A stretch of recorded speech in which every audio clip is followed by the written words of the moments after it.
Assalamualaikum warahmatullahi wabarakatuh. Jumpa lagi di channel Amin Al-Abror. Alhamdulillahi Rabbil Alamin. Allahumma sholli ala Sayyidina Muhammad wa ala ali Sayyidina Muhammad.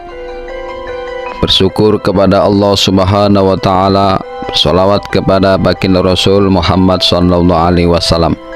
Mudah-mudahan kita semua mendapatkan syafaatnya beliau fid dini wad dunya wal akhirah. Amin amin ya rabbal alamin.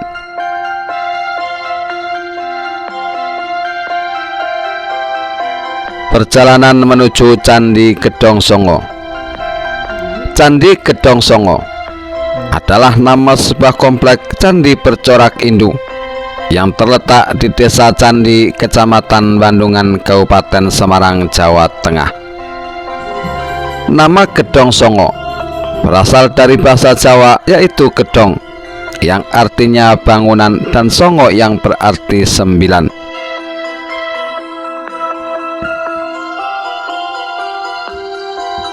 Thomas Raffles adalah penemu candi ini pada sekitar tahun 1804.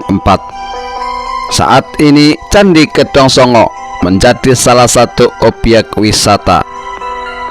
Candi Gedong Songo merupakan peninggalan kerajaan Mataram kuno yang dibangun sekitar abad ke-8. Ada pula yang menyebutkan abad ke-9. Ada pula yang menyebutkan abad ke-7.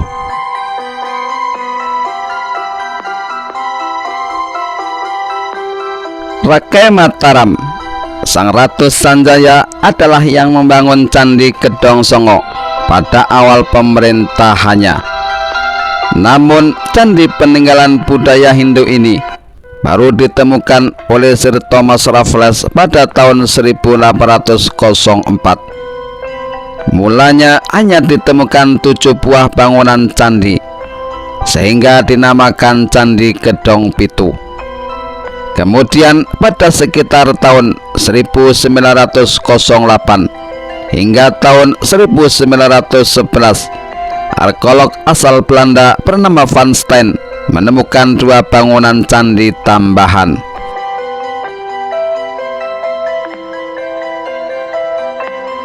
Sejak saat itu, namanya berubah menjadi Candi Gedong Songo dan pernah dilakukan pemugaran sebanyak 2 kali. Pemugaran pertama dilaksanakan oleh pemerintah kolonial Belanda pada tahun 1928 hingga tahun 1929. Sedangkan pemugaran kedua pada tahun 1972 hingga tahun 1982 oleh pemerintah Indonesia.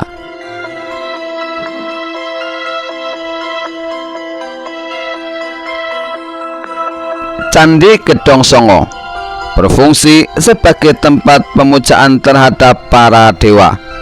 Hal ini dibuktikan dengan adanya arca Siwa Mahakala, Siwa Mahaguru, dan Ganesha.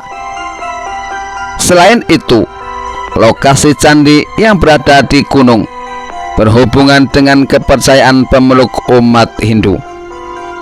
Umat Hindu percaya bahwa gunung merupakan tempat bersemayamnya para dewa. Gunung sebagai tempat yang tinggi juga dipercaya akan memaksimalkan saat beribadah. Orang Hindu percaya dengan melakukan ibadah di tempat yang tinggi seperti di gunung akan lebih dekat dengan kahyangan.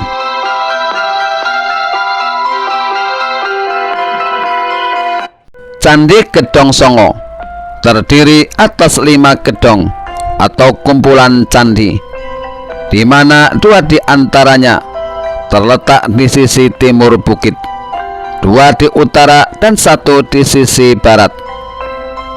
Berikut ini bangunan yang berada di komplek Candi Gedong Songo. Candi yang pertama, candi ini berada di ketinggian 1208 mdpl, yang di dalamnya terdapat yoni tanpa lingga yang merupakan simbol kejantanan dan kesuburan dengan puncak yang sudah terlihat rusak.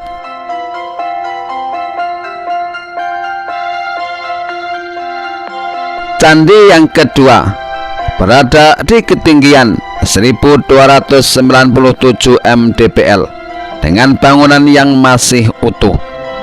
Di depan candi terdapat bangunan yang diduga oleh para ahli sebagai bangunan candi perwara atau candi kecil yang berada di depan candi induk.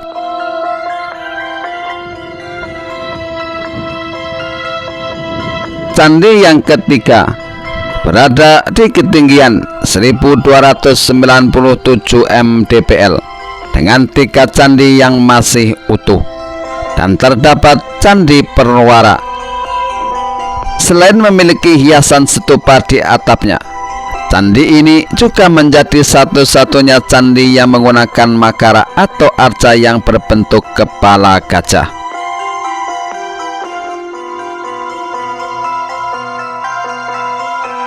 Candi yang keempat berada di ketinggian 1295 mdpl dengan 1 candi yang masih utuh dengan dikelilingi reruntuhan candi.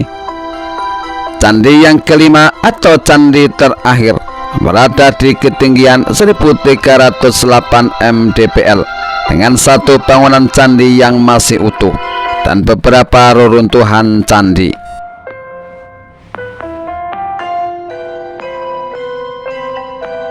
Candi Gedong Songo memiliki suhu rata-rata berkisar antara 19 hingga 27 Celcius. Suhu ini membuat udara di sekitar candi kaya akan bioenergi yang dapat menyegarkan pikiran dan menghilangkan stres. Di sekitar candi juga terdapat kawah dengan mata air panas yang mengandung belerang. Air panas ini dipercaya dapat menyembuhkan beragam penyakit, terutama penyakit kulit.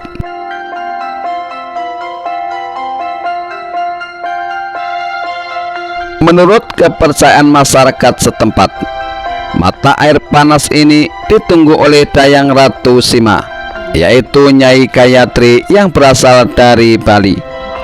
Kebaikan hati sang Nyai ini yang membuat penyakit kulit sembuh ketika mandi di mata air panas lereng Ungaran. Tetapi pengunjung tidak diperkenankan untuk berbuat senonoh yang dapat menyinggung Nyai Gayatri, seperti kencing atau buang air di mata air ini. Tindakan yang tidak sopan dapat membawa akibat buruk bagi pelakunya, bahkan hingga jatuh sakit. Kepercayaan masyarakat akan misteri Gunung Ungaran ini tidak boleh diabaikan karena banyak yang telah melihat buktinya.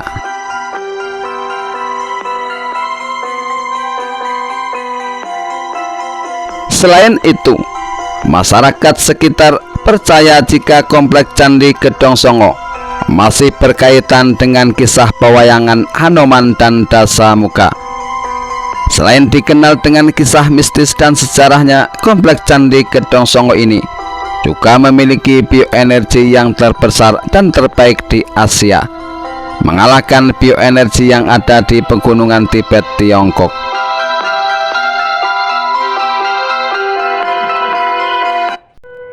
Di sisi lain, yang menarik di komplek candi ini adalah penempatan candi yang diletakkan berderet dari bawah hingga ke atas perbukitan. Namun, beberapa orang mempercayai penempatan posisi tersebut melambangkan susunan kesucian, yang mana berarti candi teratas merupakan candi yang paling suci, begitu seterusnya. Yakni Candi Gedong 1 hingga Gedong 5, di mana diantaranya ada yang terdiri dari beberapa situs percandian. Selain dari potensi alam yang luar biasa dan mampu memberikan relaksasi bagi yang hendak menikmati. Tetapi bila diperhatikan, istilah Gedong Songo justru tidak menunjukkan bahwa di sini ada 9 situs candi yang terpisah. Mereka justru saling berdekatan dan terkelompok. Maka tak ayal Situs ini ada yang menyebutnya dengan Gedong Limo, Gedong Pitu, ataupun Gedong Songo, di mana konon ada satu candi lain yang masih misterius keberadaannya, yakni mitos mengenai candi ke-10.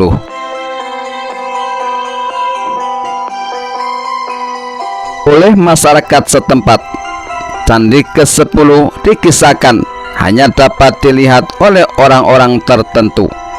Selain orang khusus, tentu ada berbagai syarat lagi agar dapat mengetahui di mana letak atau lokasi candi ke-10 tersebut.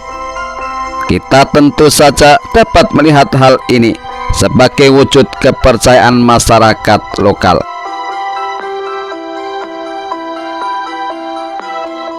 Maka dari itu, untuk memecahkan misteri Candi Gedong Songo dapat dilakukan secara eksploratif dan edukatif yang dapat membangkitkan rasa cinta terhadap tanah air, khususnya bagi generasi saat ini. Berkenalan terhadap khasanah sejarah dan budaya bangsa tentu harus menjadi bagian dari pembelajaran yang positif. Wallahu a'lam bishawab.